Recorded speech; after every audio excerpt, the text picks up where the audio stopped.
But when I thought about it, I was like, oh, let me tell you something, you know, I don't know if this is a room full of bosses. I'm not telling I know. But if y'all know Miss Tanya, as soon as you send her a message in 2.5 seconds, she never looked at it and respond. So at that point, I was already locked in it. So I got here today not knowing exactly what I wanted to say, the topics I wanted to talk about, or anything. But what I can tell you is that I'm a God-fearing woman. I'm a mother, a full-time corporate employee, I'm an entrepreneur, a scleroderma warrior, and also a respiratory failure survivor.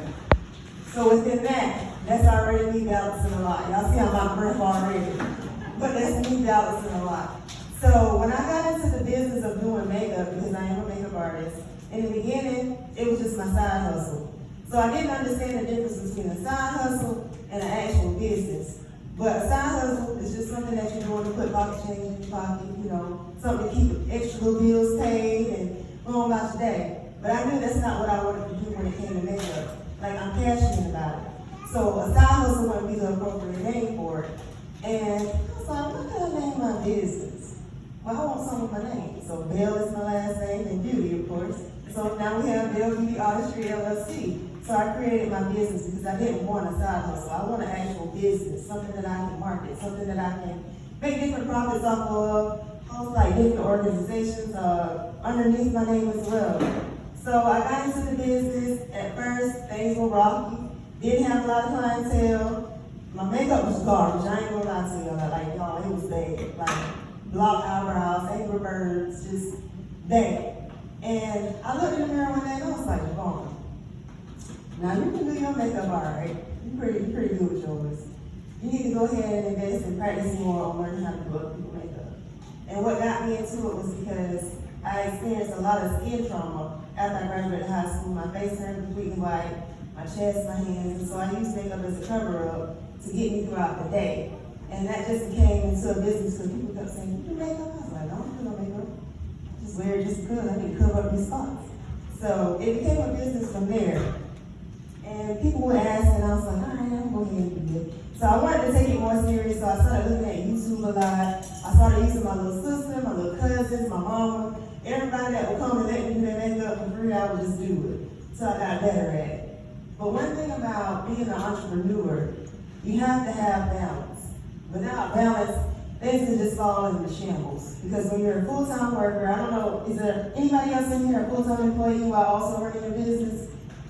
Okay, we have a good ending here. When you're juggling so many different things in life, things can become complicated. You can be stressed out, just tired, not knowing how to cope with all the different things that you're experiencing. And I was one of those people. I would work myself tirelessly, working 13 hours a day on my regular job, coming off doing makeup at night, waking up 4 o'clock in the morning, doing it before I go to work, before I take my little one to school.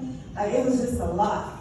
And I ran myself so thin to the point where I did get sick. And when I got sick, that put a lot of things into perspective for me because that year before, in 2021, I had a phenomenal year. I did over 729 people makeup.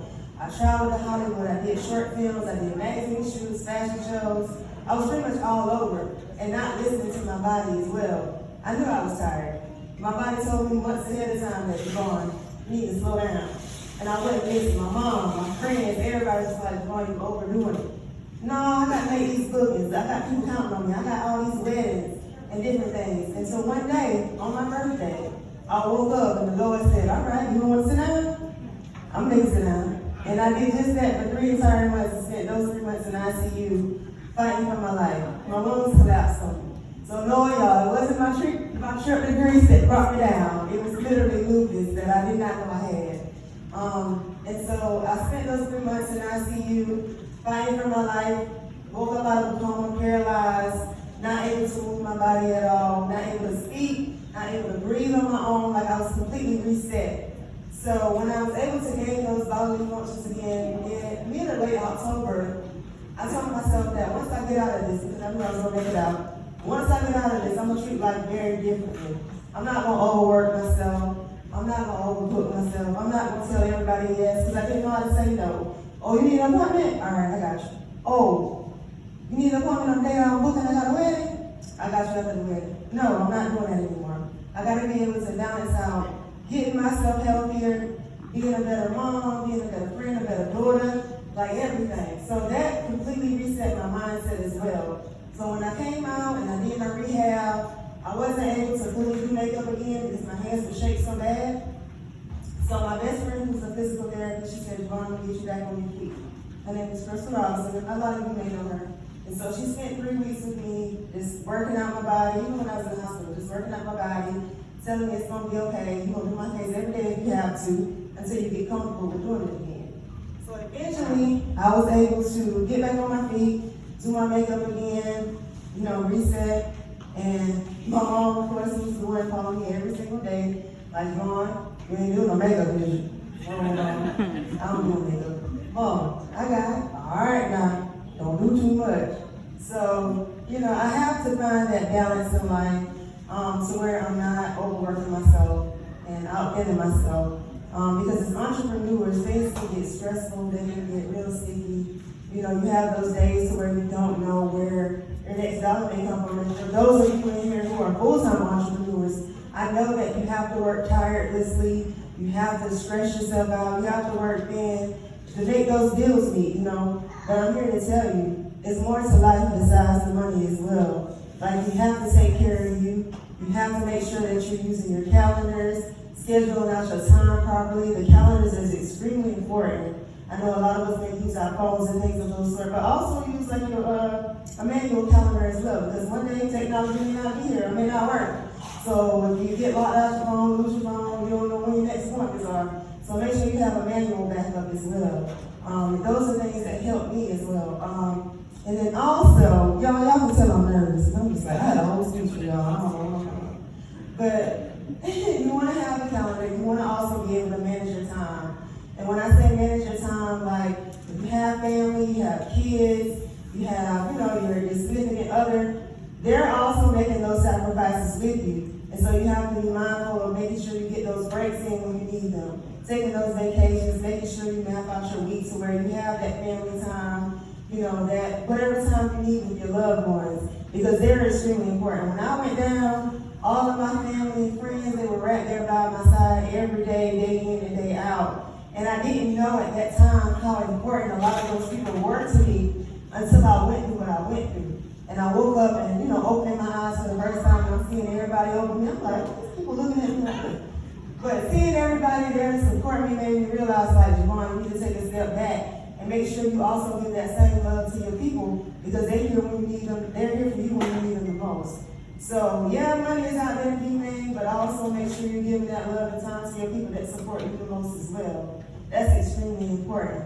And also, if you need an assistant, once your business takes off and it gets to that point to where you can no longer handle it on your own, it's okay to invite help in. I was one of those people in the beginning, I was like, man, if I bring somebody in here, they're going to do what I do and take it and run off to the next and do their own thing. But you can't look at it like that, because at the end of the day, you are you and they're them. So people are going to rock with you whether they want to or whether they don't. So you can't look at it that way. So I ended up getting little Miss Riley Myers to be involved, which is my daughter, to be involved with my business. So she's up when she wants to be, washing my brushes and making sure my chairs are sprayed down and wiped clean and all of that stuff. And there's a lot of days she don't want to work, and I have to fire her and then rehire her. Making sure you get those people in there to help you out once that business does take off, because you can't do it alone. It's not a one-man show. Like, you're going to need help someday, so bring those people in there. And that's pretty much all that I have for y'all. But thank y'all so much for having me, Ms. Tanya. Like, I'm extremely grateful for you. Thank you. We have something in common. My daughter only works for me when she wants money. Javon, thank you so much. Didn't she do an excellent job? Now, Javon, Mama, stand up so everybody can see you. This is her mother. This is Joanne Lilly. I am gifting her a self-care journal. Oh, you're gonna love it. It gives you assignments. One day it told me to go out and look at the clouds and sing a song. I went out from work. Chelsea not in here. Oh, I don't want my boss to hear this. I went outside and sat in my car and I actually looked up at the clouds and I sang a song and I wrote about it. It relaxed me. But it's a self-care journal with assignments. I want you to make great use of this. Okay? I love you, Javon. Awesome, awesome.